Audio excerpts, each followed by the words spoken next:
شوہر 2 دن کے لیے دوسرے شہر جا رہا تھا تو اس نے بولا کہ چلو تمہیں تمہاری امی کی طرف چھوڑ دیتا ہوں، اکیلی کیا کرو گی گھر میں، ویسے بھی ڈرپوک ہو، ڈرتی رہو گی۔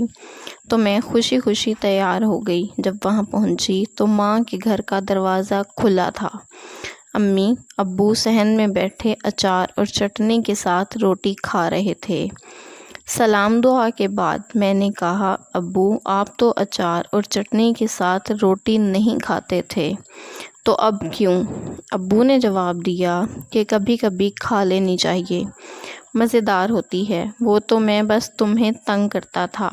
میں نے ابو کی آنکھوں میں بے بسی دیکھ لی تھی۔ اتنے میں بھابھی بھی صحن میں آئی اور ملنے کے بعد کہنے لگی کہ تم یہاں رہنے آئی ہو؟ میں خوشی سے بولی کہ بھابھی اسد 2 دن کے لیے شہر سے باہر گئے ہیں تو اس لیے میں یہاں آ گئی۔ بھابھی یہ سن کر مصنوعی ہنسی ہنسی اور کہنے لگی کہ بیٹھو، تمہارے لیے کوئی چائے پانی لاتی ہوں۔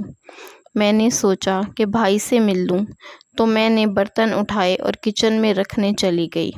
پھر بھائی کے کمرے کا دروازہ بجانے ہی لگی تھی کہ بھائی اور بھابھی کی آوازیں باہر آ رہی تھیں۔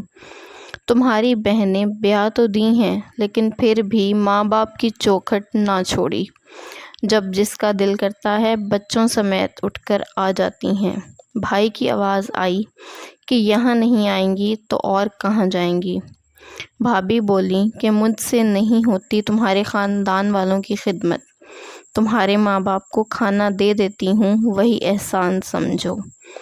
میری سانس رکنے لگی اور میں الٹے پاؤں واپس آ گئی۔ تھوڑی دیر بعد میں جان بوجھ کر فون پر ساس سے بات کرتے ہوئے باہر آئی۔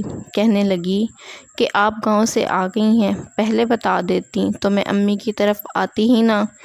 آپ پریشان نہ ہوں، میں بس واپس آنے لگی ہوں۔ امی ابو حیران ہوئے، کہنے لگے بیٹا یہ کیا بات ہوئی؟ میں نے کہا کہ اسد کی امی آئی ہیں، میں انہیں کیسے چھوڑ سکتی ہوں؟ انشاءاللہ پھر کسی دن آؤں گی۔ میں اپنے آنسو حلق میں چھپائے اماں ابا سے مل کر واپس چل پڑی۔ مجھے ایک ایک قدم ایک ایک من کا محسوس ہو رہا تھا۔ پھر مجھے یہ بات یاد آئی، فصلیں جو کاٹی جائیں اگتی نہیں ہیں، بیٹیاں جو بیائی جائیں مڑتی نہیں ہیں۔ میکے ماں باپ سے ہوتے ہیں اور کبھی کبھی وہ بھی بے بس ہو جاتے ہیں۔